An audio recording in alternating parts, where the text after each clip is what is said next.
बिहार रो मुंगेर नुहे कटक रो 42 मौजा पलटि थिला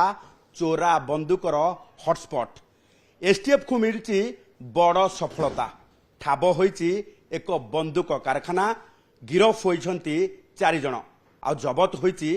विपुल परिमाणर सामग्री सहित सेमी फर्निशिंग बंदूक। तेबे आम सहित एसटीएफ डीआईजी पिनाक मिश्र अछंती आलोचना करबा। सर प्रथम कथा साधुवाद जनइबी जे एसटीएफ को गोटे बड़ सफलता।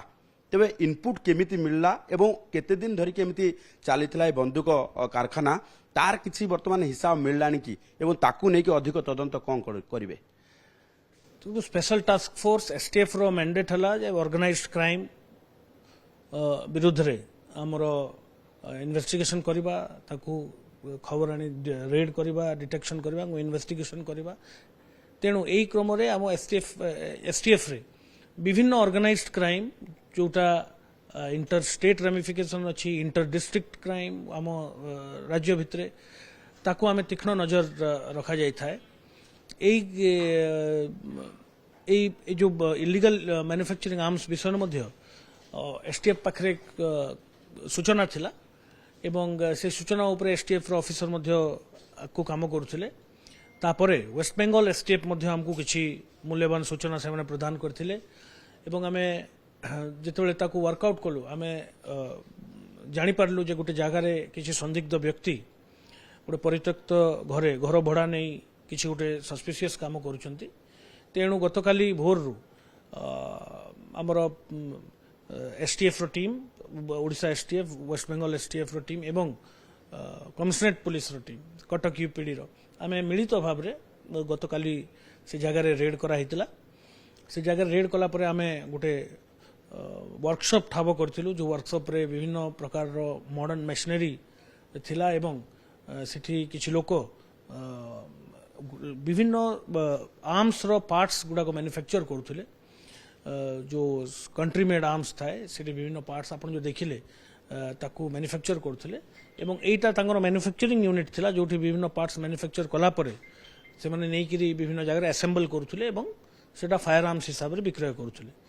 सर एठी फर्निशिंग होउतला पूरा बंदूक एठी तयारी हे कि मार्केट को जाउतला ना एठी सेमी फर्निशिंग हे कि पूरा फर्निशिंग करिया पे अलगा यूनिट को पठा जाउतला। देखो किछि किछि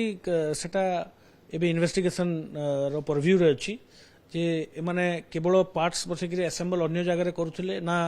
कंप्लीटली फिनिश्ड प्रोडक्ट माने विक्रय करथुले। किंतु हमर जहा एजावत हमकु जहा आमे जहा सीज करछु बा एजावत हमकु जहा हमर इन्वेस्टिगेशन रे जणा पड़िछि जे बहु परिमाण रे आमे विभिन्न पार्ट्स हमको इठू हासिल करा हितला एवं इंटरोगेशन रे भी बंधु जहा जणा पड़िछि जे से माने बंगाल, बिहार, बेंगल और बिहार रो विभिन्न जगह को नै करी से माने एटाकू फिनिश्ड प्रोडक्ट भाबरे ताकू विक्रय करथुले। किंतु मु एटा कहबी जे किछि किछि एई आम राज्य रे मध्य सेही फायर आर्म्स बिक्री करिवार हमको किछि किछि सूचना मिलुची जहा ऊपर हमें फर्दर इन्वेस्टिगेशन जारी रखी। सर गोटे पटे जदि देखिबा जे 42 मौजा को एमाने काहे कि चूज कले रॉ मटेरियल्स इजीली मिलिबो ना पुलिस रो नजर आढवाले रे माने काम कर देई परिबे ने तांको एंटायर लिंक से माने 42 मौजा केमिति आसिले तां की आनि के आसला ए घर भड़ा से माने केमिति पाइले एई व्यक्ति जनक जो जे गाय गुहाळ करथला से कहा संस्पर्श आसला ए सब जिंस एबे हमर इन्वेस्टिगेशन स्टेज रे अछि। आमे बाहर को क्षीर व्यापारी भितर किंतु बंदूक व्यापार ये चक्रांतकारी टोटाल या भितर लोकल लोक केवल घर मालिक ना आउ कि अछि घर मालिक ही एजावत आमे जहा जानिबा को पाइछु आ कार संपृक्ति एजावत कौन से क्रेडिबल एविडेंस हम पाखर नाही। किंतु घर मालिक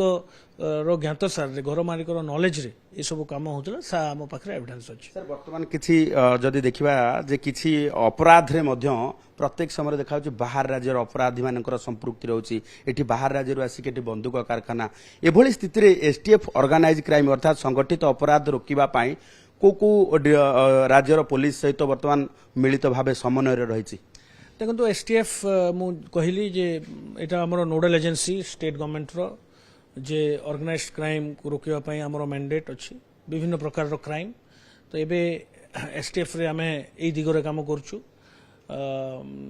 एवं आगामी दिन रे आमे विभिन्न राज्यर सहित आमे समन्वय रखिबु तांको सहित रेगुलरली आमर इंटरेक्शन होबो तांको सहित आमे सूचनार आदान प्रदान मध्य करिबु এবং যেহেতু বিভিন্ন কেসরে ଆପଣ ମାନେ ବି ଦେଖିଥିବେ